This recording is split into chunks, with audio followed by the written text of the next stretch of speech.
Every video and episode of the It's Cavalier podcast is made possible by my supporters over on Patreon. If you enjoy the show here today, consider signing up. You'll get early access, exclusive videos, podcasts, member shoutouts, and more. And as always, thank you for watching. Go Cavs.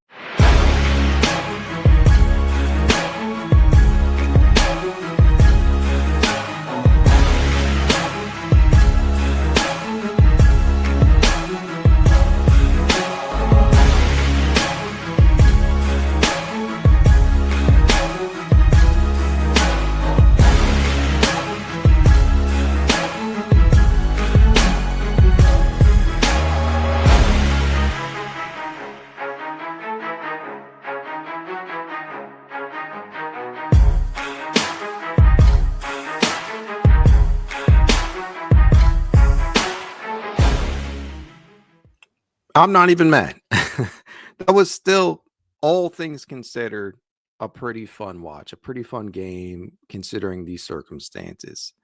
Welcome to another edition of the It's Cavalier podcast. It's your boy Mac. As you are well aware of by now, the Cleveland Cavaliers took on the Indiana Pacers. And after winning that number one seed that gives them the ability to have home court advantage throughout the Eastern Conference, some would say the Cavaliers didn't have anything left to play for during these final three games. And I get that. I understand the thought process. It's why we didn't see many of the regulars tonight. But to me, this was an opportunity to evaluate some of the reserves, some of the get some of the deep reserves and elevate them into larger roles. And some of the developing talent on this very, very stacked roster. I really wanted to see guys like Craig Porter Jr., who was really phenomenal last year in relief of Ty Jerome and others. I wanted to see Luke Travers, really didn't. Emoni Bates, didn't see him either. That sort of thing. I wanted to see what the Cavaliers would end up doing. And boy, oh boy, let me tell you, this game did not get off to the best start as Indy kicked the game off with the triple, and then Miles Turner will get a mismatch down low after sealing off Dean Wade. But luckily, Ty Jerome, a guy that we're going to talk about a lot tonight, was there to steer the Cavaliers back in the right direction. And he hasn't started games often this season, but when he does, this dude has been really, really good this season. There's only 2 games prior to tonight. He'd only started 2 games, and he was averaging 26.5 points, 4.5 assists, and 2.5 rebounds while shooting 57.9% from three-point range and 55.9% from the field overall in his 2 prior starts. Now, tonight, he was flat out phenomenal. 24 points, 2 rebounds, 6 assists, 9 of 16 from the field, including 4 of 16 from three-point range. If you are watching via YouTube, I got you on screen right here. 24 points, 2 rebounds, 6 assists, 9 of 16, 4 of 5, 2 of 2. And he did so in about 26 minutes of action. To the right-hand side here, you have the shot chart itself. Now, the thing that we have to make crystal clear is that Ty Jerome exited this game extremely early. He exited extremely early, and that's part of the reason why I feel like the Cavaliers ended up losing. But at the end of the day, here's the thing. If I am acting as coach for the Cavaliers, and newsflash, if you didn't watch, Kenny Atkinson got ejected in this one after rightfully getting irate at a missed call that should have been called on a Tristan Thompson field goal where he got fouled and there was no call. So he drew back-to-back technicals and got ejected, which led Johnny Bryant to be the acting head coach down the stretch in that third quarter and beyond. But if you are Johnny Bryant and company, you are more than likely to take it easy on some of your key reserves, Ty Jerome being one of them, DeAndre Hunter being another, obviously Dean Wade, he also factors in there too, Sam Merrill, throw all of the motherfuckers in there. But the key point that I'm trying to make here is that you don't want to risk further injury. You don't really want to risk like any injuries down the stretch in these last couple of games when you are the number one seed and this is your biggest window to get a title. And you don't want to fuck that up. So I'm not even mad at the fact that they pulled Ty Jerome early from this one. But I do believe that had they not pulled some of their other players that started tonight's game, the Cavaliers walk away with this one with a W. Now I'm going to say this. Indiana should be flat out ashamed of themselves. Indiana need to be flat out ashamed of themselves because they played the Cavaliers B team and they needed every bit of the great shot making down the stretch from Tyrese Halliburton, who would finish the game with 23 points, 8 rebounds, 10 assists, 8 of 16 from the floor, including 4 of 11 from 3-point range. This guy, this dude, he was key in making sure that the Pacers stayed in this one. And I mean, for real, Halliburton had some absolutely ridiculous makes in that third and fourth and just absolutely insane. And it's not like there wasn't good defense being played. It was perfect defense that was being played on this guy by Dean Wade and others. It was just better offense. And so credit where credit is due. He made the one that sticks out to me is the shot that he made from the left-hand corner with time expiring. And it's just like, okay, what the hell do you even do in that situation? And it did feel like that was the case time and time again as as the game wore on. So I can't be too mad. I'm really not mad at all considering the circumstances. 4 of the Cavaliers' 5 starters did not suit up tonight. That is Darius, Garland, Donovan Mitchell, Evan Mobley, and Max Strus. The only starter to go out there and play was Jarrett Allen, who only played the first half in this game to keep his streak alive. So really, really proud that Jarrett and people seem to have feel indifferent about what Jarrett Allen is trying to accomplish. On the one hand, some people just want the guy to stay healthy. They don't want they want him to put himself in harm's range. They don't want him to put himself in a position to which he could get injured. Suffice it to say that, but that's what I'm trying to say here. You guys know I'm not a wordsmith, but they don't want him to get injured. But I can respect the hell out of wanting to play all 82 games, especially coming after a season which people are labeling him soft because he played 4 stellar games against the Orlando Magic before he got injured. So it's kind of like a, damned if you do, damned if you don't type of situation for Jarrett Allen at times, because he's always going to have somebody just breathing, just breathing down his back and trying to make a point out of nothing. And I think for him to go out there and willingly suit up, wanting to be one of the only starters to go out there and play, I respect the hell out of that. That has my respect. He played 16 minutes tonight, was pretty impactful, at least on the glass, pulling down 10 huge rebounds in that. So give credit where it's due. And that's another guy. If he plays the second half, the Cavaliers absolutely win this game, especially when you consider that Indiana kind of got the best of Cleveland in that second half on the boards. But I would be remiss if I did not point out something that we have rarely seen this season. That is Tristan Thompson turning back the clock, at least on the glass. 12 rebounds, led the way for Cleveland tonight off the bench in 20 minutes. When the hell does Tristan Thompson, when has he done that this season? It's not something that you see. Now, when he was on performance-enhancing drugs last year, when he was on the PEDs last year, prior to that 25-game suspension, it was commonplace to see Thompson give the Cavaliers something in that backup 5 spot, but he has not been a guy that you want to rely on this year. So coming in this game, I didn't really know what to expect from Tristan when he was when he was subbed in by Kenny, but I was pleasantly surprised by what I got to see out of this Cavaliers bench. It wasn't just Thompson, man. Let's fucking talk about Craig Porter Jr. This guy, 16 points, 3 rebounds, 3 assists, 7 of 17 from the field, including 1 of 4 from 3-point range. Craig, it started out rough.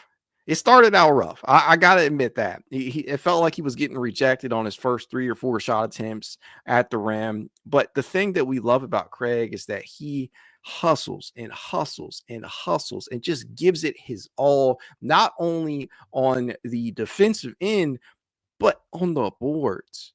Craig Porter Jr. is not a big dude. He is not a tall guy out there. Craig Porter Jr., if I'm not mistaken, is listed at about 6'2", but yet he plays like he's about 6'6", 6'7" out there. And you know what? I respect that. He's willing to rough it up, willing to put his body at risk, willing to go up and challenge and contest for loose rebounds. And that is the type of stuff that that can win a lot of people over. That's the type of stuff that can earn you minutes in a pinch when somebody else that is key in the rotation is missing. So cool to see Craig Porter Jr. really contribute a lot off the bench tonight. Isaac Okoro was obviously a big contributor tonight. 13 points, 5 of 11 from the field. Did knock down 2 triples tonight. Very, very impressed with some of what I saw from Isaac Okoro tonight, especially there was one specific sequence. And again, shouts out to Ty Jerome. One specific sequence in which Isaac Okoro initiates a dribble handoff and sets just the most devastating screen that you will see Isaac Okoro set out there. And it led to a Ty Jerome pull-up triple, which was just awesome. It was awesome. It was one of Ty Jerome's 4 triples tonight, but that was really nice to see because one of the things that I have really loved to see out of Isaac in the way that he's been utilized this year is as a screener. And I pointed this out to somebody earlier on during the game, but he is in the 99th percentile in screening talent. Let that sink in.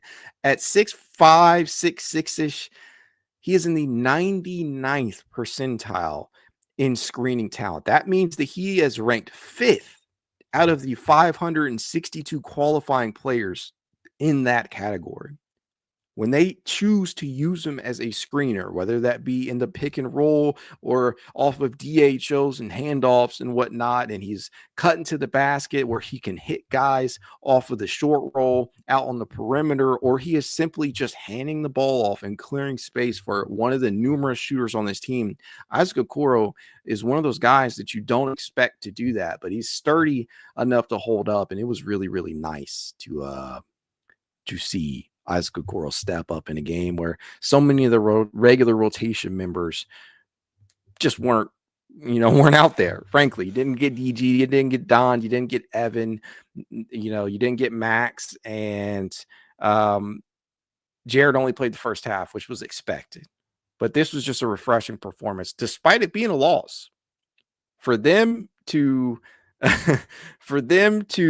lose this game by 2 points against a very motivated Indiana Pacers team who just clinched home court advantage in their series. I mean, that's pretty big credit to the rest of the guys that are out there for Cleveland. Hunter and Ty Jerome combined for 47 points. Just great stuff that we got out of them. And again, I'll say this one last time. I'm not going to beat a dead horse, but had they played their regular complement of minutes, or at the very least, because tonight it's an atypical night. They got more than their regular complement of minutes. Had they continued to play, they win this game. They played it safe. They pulled Ty with like 2 or 3 minutes left in the third. They pulled Hunter with about 6.5, and Dean. Both of those guys were pulled with about 6.5 left in the fourth quarter. I understand it. I was in real time. You're like, man, keep them out there. Just secure the victory. But I'm not even mad. I'm not even mad because this is a good Indiana Pacers team that's probably going to give whoever they play in the first round a run for their money. So how can I truly be mad at that? And as it stands, I believe if the playoffs started today, I think it would be Indiana, Milwaukee in that 4-5 matchup. It could change after tonight's games, but I think Indiana is going to play Milwaukee in the first round. Time will tell who Cleveland plays. It's likely to be one of the Bulls or the Heat, but we'll see. Nothing is set in stone just yet. But it was still impressive nonetheless that this Cavaliers B team, and some might even consider it C team, went out there and performed the way that they did in a game that they were heavily Indiana was heavily favored to win.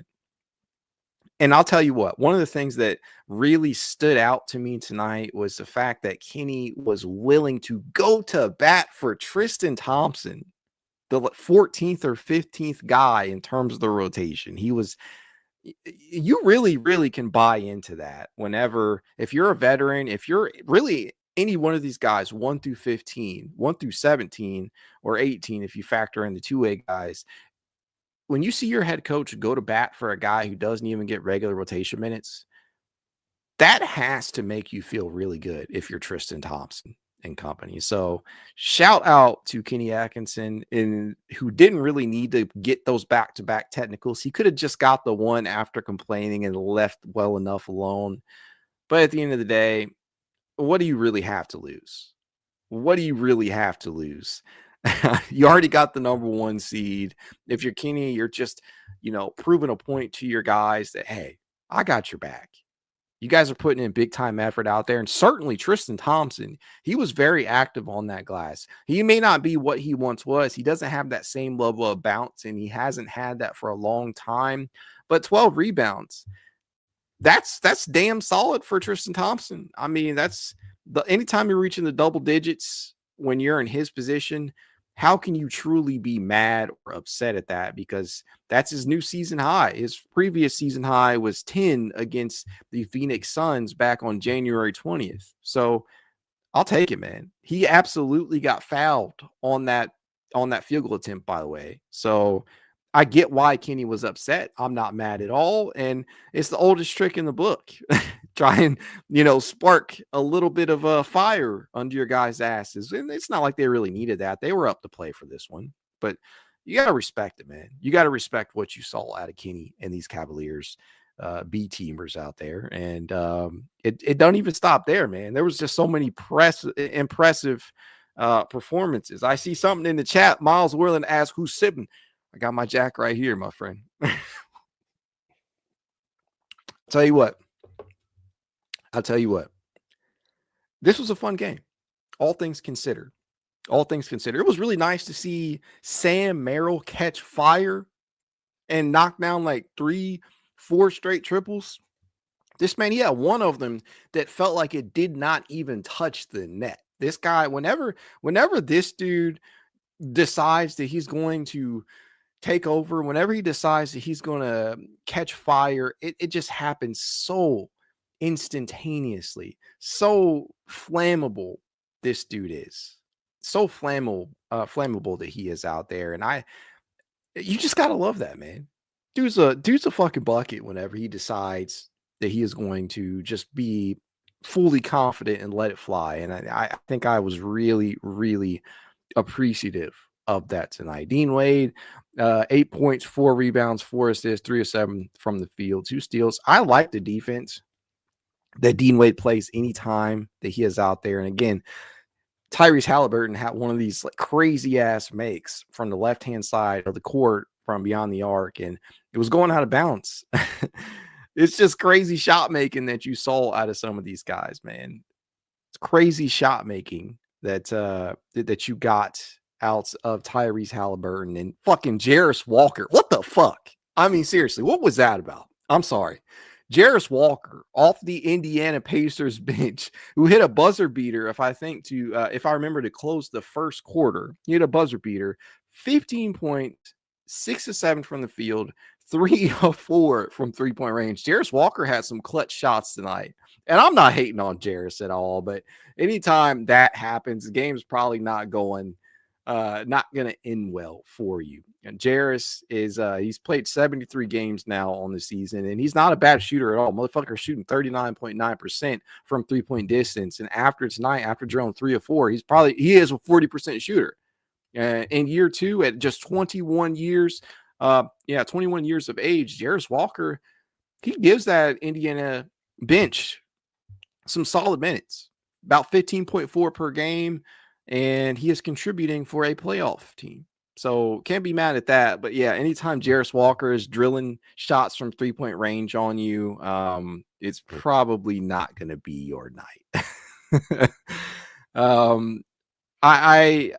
I wish we could have saw some of the deeper guys out there, because when you really look at it, these are the 10 players that saw the court tonight. DeAndre Hunter, who played for 32. You got Dean Wade, who played for 29. That's really out of the norm for Dean, who's usually around 23, 24 minutes when he does play. He's not really getting a large chunk of minutes this season, even when he starts. And tonight just felt like irregular for him to see as much minutes as he did. Dean is only averaging 21 minutes per game this season. And I'd venture out to say that when he starts, it's around 24, 25, sometimes 26, but never 29. We got Ty Jerome, obviously, who drew the start. Sam Merrill, Jarrett Allen played the first half. You got Isaac Okoro, who played a big 31 off the bench. Craig Porter Jr. played 28. Javonte Green. And see, this was a surprise thing to me. I'm not mad at it because if you're looking at any of the guys who are not rotation regulars right now, Javonte Green is probably going to be that first guy off the bench if the team decides, or if the team is struggling in a certain position, right? If Dean Wade or Isaac Okoro are struggling, not contributing, and you can lump Sam Merrill in there too, but I don't think he'll be impacted as much. But guys like Dean and Isaac, and this you also have to keep in mind, it's heavily dependent upon how short the rotation has come to playoffs.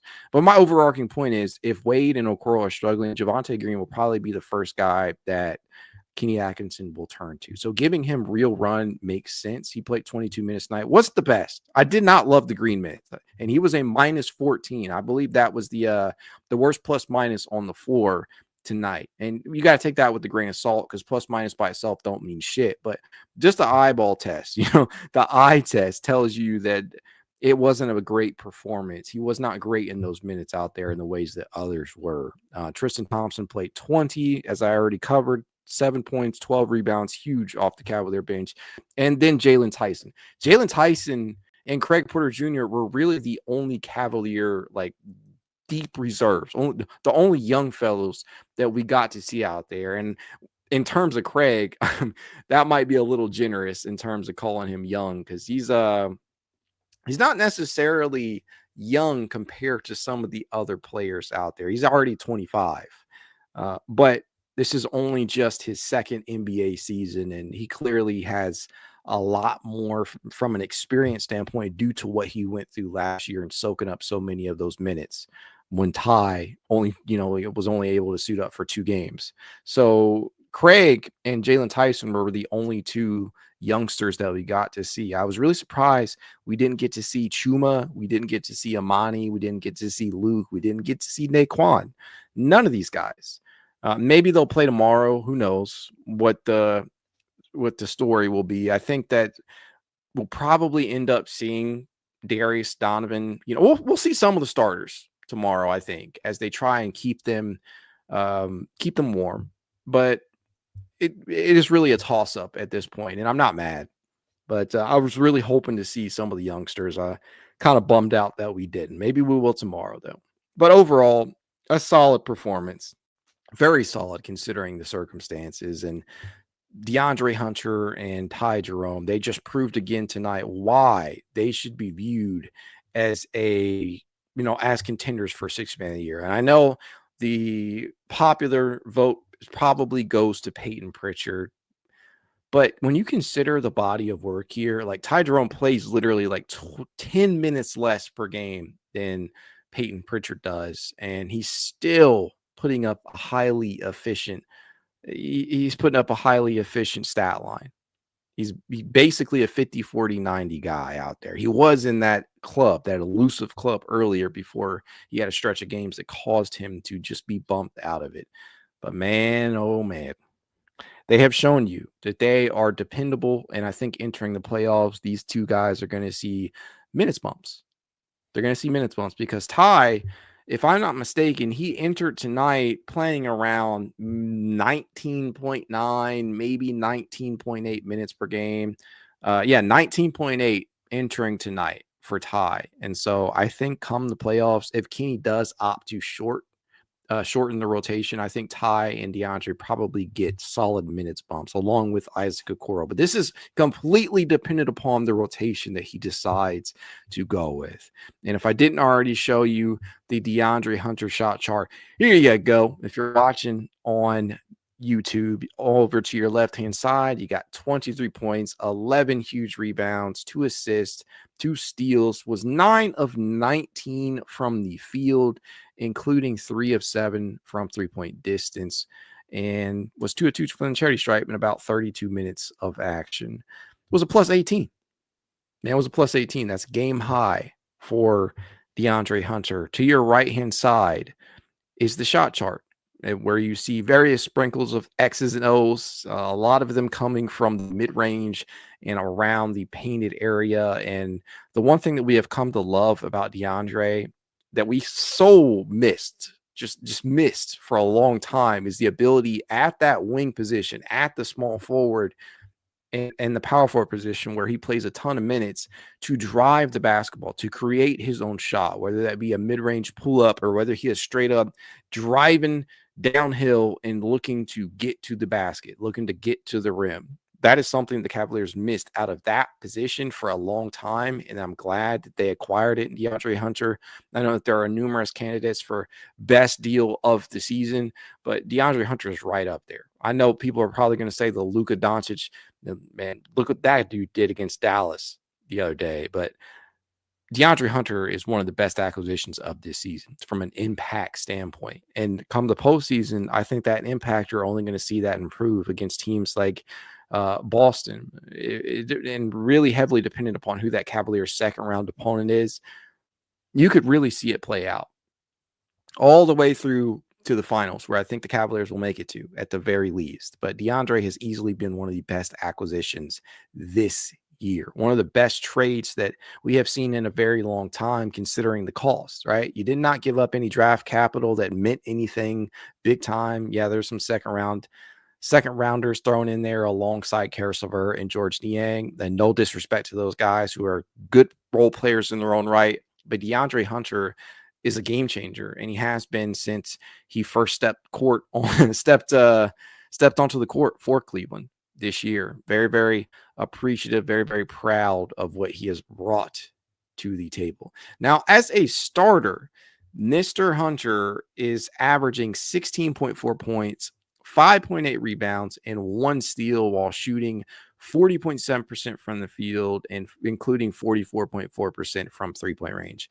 So from the field overall, not necessarily the most efficient, but he is knocking down three-point shots at a high clip and on good volume, and he's scoring in double figures.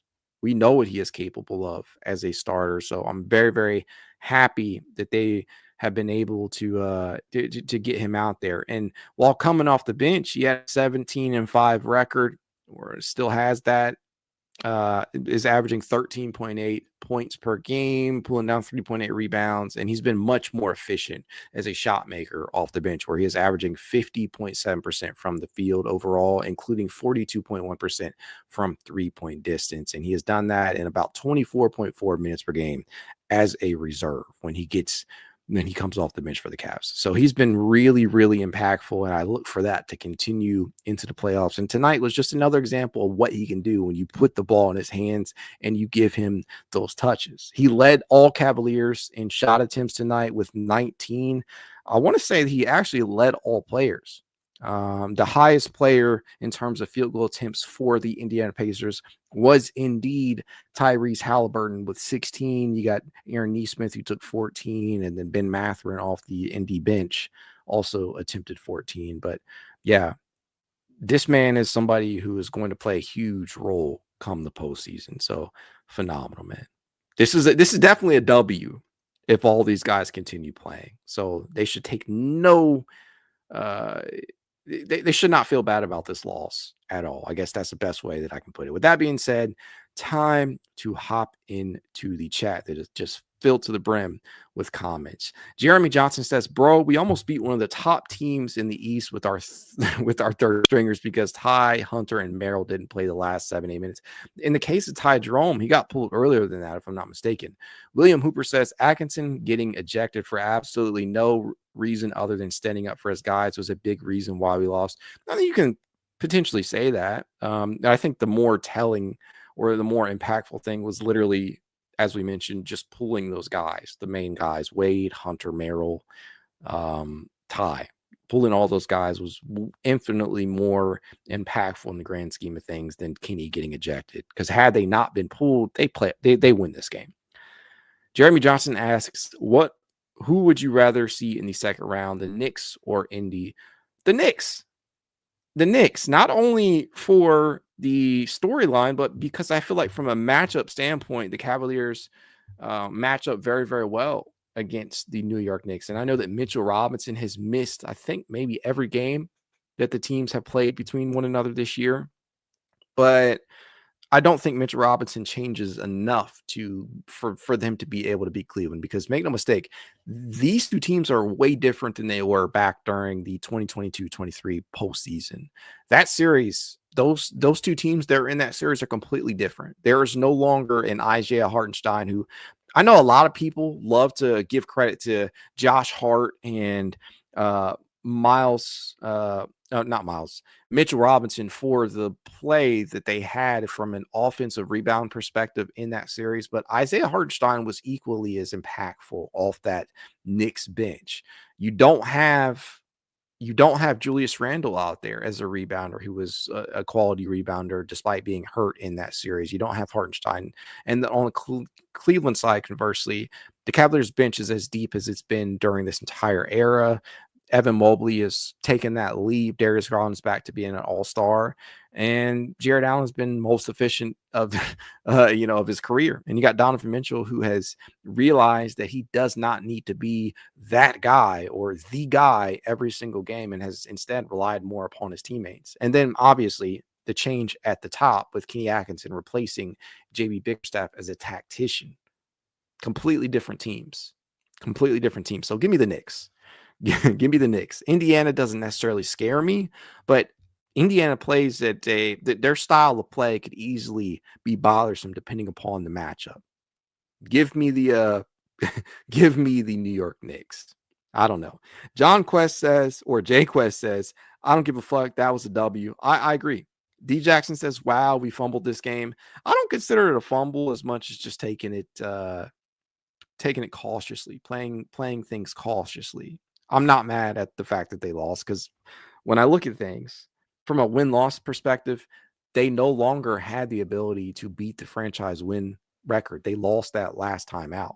When they not last time out. They lost it a few games back when they lost their 16th game of the season. All they had the ability to do was tie. So not mad. There's nothing really else to play for in that regard, because they're the number one seed in the East. Steve Ridgway says Pacers better not be happy about this win. I wouldn't be either if I was Carlisle and company. I'm not happy in the slightest about the way. I mean, a win is a win, and we've had a number of these types of wins this season where they probably don't deserve to win, but they still emerge victorious because they're the deeper team, or they have more talent. Cleveland is not a stranger with those types of wins. But at the end of the day, I wouldn't be too happy about it, because they nearly lost to the B, in some terms, C team of the Cavaliers. Steve Ridgway says 20 Tristan Thompson minutes in the big 2025. Right, but 12 rebounds. That man was a terror on the glass. Tom K says, man, I would put Sammy, Ty, and Hunter back in for the last shot just for the fun of it. And so I'm glad that you mentioned that, because I don't think I've referenced it just yet. Jalen Tyson got the opportunity to tie the game. And I'm not even mad, man. I'm not even mad, because he put up about as good a shot as he could, considering the circumstances, with the time left on the clock and the position and the way that the possession was going. So I'm not even mad about that. But if you're Johnny Bryant, and I suppose you want to go for the win, yeah, you probably could have had your better bucket getters out there. Freddie B says, if you're a Cavs fan, you got to feel good about that game. I know I do. If I'm Kenny and Johnny and Jordan and and Damari Carroll and company, I feel really good about the way that the Cavaliers executed as a team, despite being down so many key players. They played really, really good. Tom K says, super fun game. Ty, Jerome, and Hunter are lethal off the bench. They're lethal off the bench. They're lethal when they start. They've been lethal since they got here. I guess that Virginia Cavs, that Virginia Cavs blood runs deep over there, man. That's some good basketball that you are seeing from those two. Cleveland Cavaliers said 63-17. Not mad at all about that one. Provided number one, thank you as always. Smash that like button, folks. Do what he says, man. Do your boy a favor. Hit that like button. You don't know how much you're helping your boy out whenever you decide to do that. Jordan React says Detroit is too much of even a matchup for New York, low-key. Honestly, I've been saying this shit all season long because I knew when Detroit hired JB, they were going to be able to do something. Now, I would be lying if I told you I expected this level of a jump for them, because frankly, I did not. But one thing I can say is this: Detroit, and I've been saying this for a long time, will win their first round series. They're going to win their first round series. Just you wait. It might go 7, but I think they win that. Jeremy Johnson says Draymond Green isn't the reason the Warriors are so good defensively. Butler is before he got there. Their defensive rating 5 points worse than with Butler. Mobley for defensive player of the year. Yeah, so I was, much like I do a lot of the time, going back and forth with Yahoos over here on and jabronis over on Twitter, as we call it. Looked into the stats for pre and post Draymond Green. They were ranked 25th in defensive rating in the 11-game stretch in where Green got injured. I'm sure we all remember that. There was about a 3 or 4 game stretch in between when he came back and when Jimmy Butler was acquired, where they were 17th in defensive rating. And then upon acquiring Jimmy Butler and having Draymond Green with him out there, they entered tonight as the 3rd rated defense. And prior to that Green injury, mind you, they were 8th. They are in the top 10. But as we know, one of the hardest things to do as an NBA team, whether that be on offense or defense or overall, is go from good to great in an area. And I think that Butler put them in that great or elite category from a defensive standpoint. So credit where it's due, right? They have been great all season long. And I know, lost in this whole shuffle of Mobley and Green, the battle, if you just look at the stats, if you look at the impact, it is undeniable that Draymond Green has a huge impact from a defensive standpoint for the Golden State Warriors. That is not in question. That has never been in question. But Evan Mobley has been even more consistent. He has been even more of a terror in terms of rim deterrence. People don't even want to attempt shots against Evan Mobley. They pull up. They don't go to the rim. They will straight up pull up from the mid-range area. And we've seen from time to time some good shot making, whether that be a DeMar DeRozan or a Kevin Durant, somebody who's really skilled from the mid-range area. We have seen a number of players attempt to shoot over Mobley and make them. Kawhi Leonard lump him in there alongside some of those other players that were mentioned. And sometimes good offense is just going to beat good defense. But we're at the point with Evan Mobley where opposing teams and matchups do not want to even try him at the rim. So they take jump shots a lot of the time that he is out there. And Draymond Green, with all due respect, he is not nearly the level of a rim protector that Evan Mobley is. And when you consider the fact that Mobley has been just as effective as Green on the perimeter, switching out onto quicker, faster, smaller players in terms of limiting guys from shooting from deep, Mobley has been better from a statistical standpoint than Green has. And the volume is about the same. It's very, very comparable. Combine that with Mobley's overarching ability to protect the rim, and I think you begin to see where I'm going with this. Mobley is the more impactful defender. Draymond Green may be the best defender of his era, and he's had a phenomenal season from a defensive standpoint this year. But Evan Mobley deserves that award more from a consistency standpoint, from an impact standpoint, and just from a pure, being objective is obviously very, very hard in terms of talking about this award, because everybody believes their guy should win it, whether that be Draymond or Evan or Dyson or Lou Dort, who those guys are kind of being overshadowed. Even you can throw Jaren Jackson Jr. in there, I guess, if you're the Memphis Grizzlies fans. But Evan Mobley and Draymond Green are like running away with this in a post Wemby injury world. So I can't get on board with anybody who believes that Draymond Green has been a more impactful defender than Evan Mobley this year. I just do simply not see it. I do not understand it. I simply do not understand it. Jim Varney, haha, says his Hoop Collective interview probably helped. That is in reference to Nicotine saying, I saw Mobley is back as the favorite for Defensive Player of the Year now after the Warriors lost to the Spurs.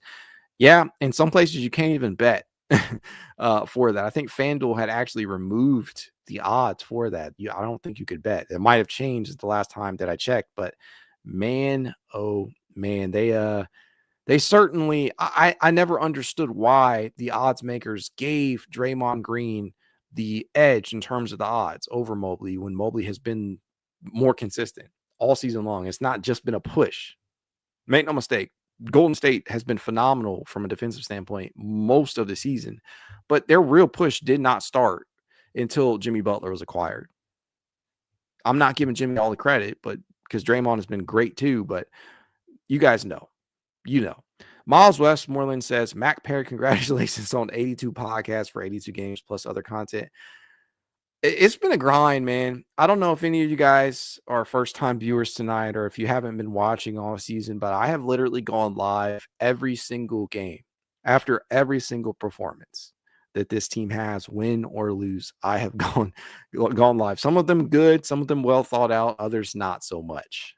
But at the end of the day, I just enjoy talking basketball, enjoy talking Cavs basketball in general with you guys, and I look forward to continuing that come the postseason. Just great, man. Jeremy Johnson says Draymond Green is a Lance Stevenson type of defender. He gets in your head more than anything. I think that is accurate. I hate to say that because I'm not I'm not a huge fan of Lance Stevenson, but the one thing that Lance could do better than a lot of people out there that play this game is get in your head, because a lot of it is mental. We have seen so many players get in their own heads. Jarrett Allen at times, Evan Mobley at times, Darius Garland. We've seen it from a number of guys on up and down this roster and in the NBA in general. So being able to have that mental edge on your opponent in a big matchup, it's key to what some of these defenders do out there.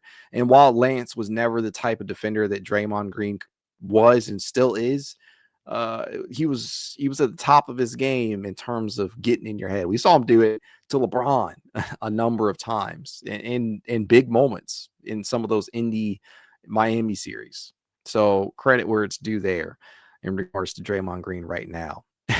D Jackson says, I flux with your podcast. I appreciate, man. I appreciate anybody who's in here who consistently, really, if you're watching for the first time, thank you for doing that.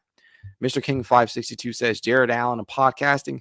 82 for 82. I'm hoping Jarrett Allen can pull it off, man. Jay Quest says, you're a beast, dude. Much appreciated.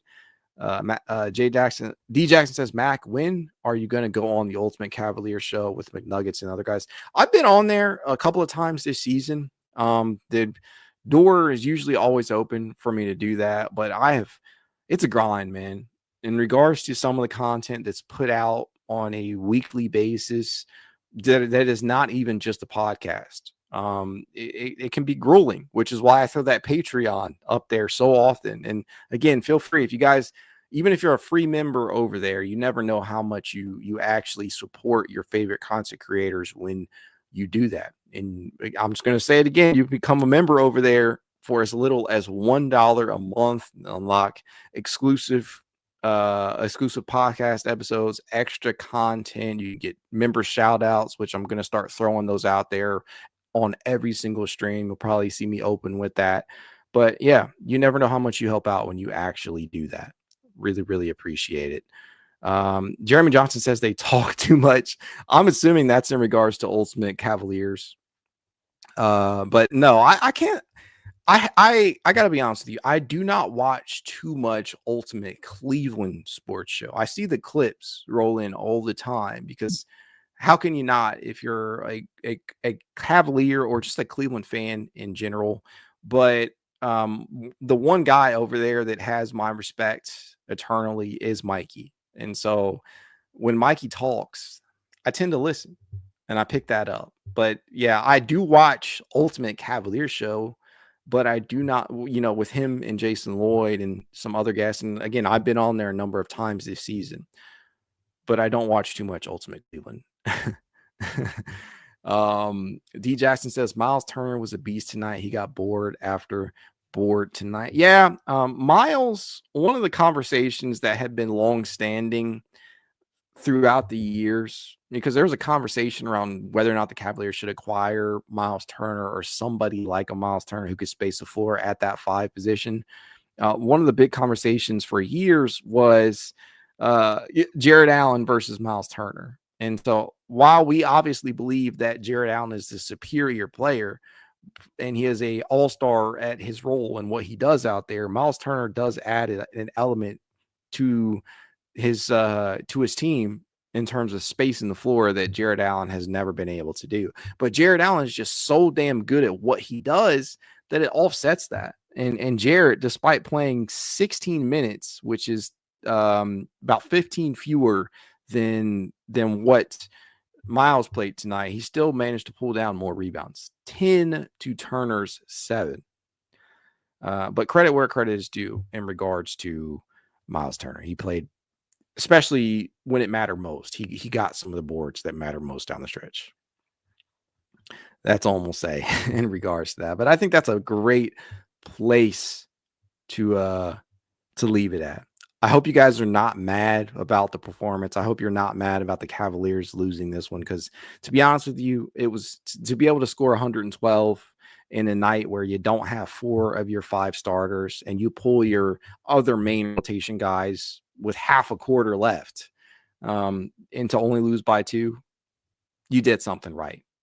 You did something right. So credit where credit is due with the Cleveland Cavaliers tonight and their performance. And hopefully we get to see some of the younger talents on the roster in the final 2 games.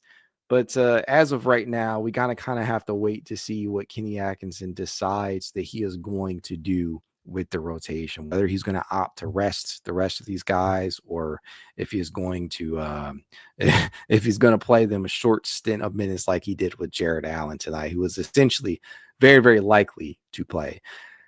Season continues tomorrow against the New York Knicks. 7:30 matchup. Should be a really good game. We'll have to see what Kenny decides to do, and I'll be right here.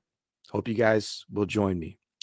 Like I always tell you, if you'd like to reach out to me, you know how you can. It's Cavalier_pod on Twitter, TikTok, Instagram, YouTube, and more. If you'd like to be added to the It's Cavalier Discord chat, you know what to do. Leave a rating, leave a review, send a screenshot. I said a review to itscavalier53@gmail.com, and I will send you said invite. Go Cavs.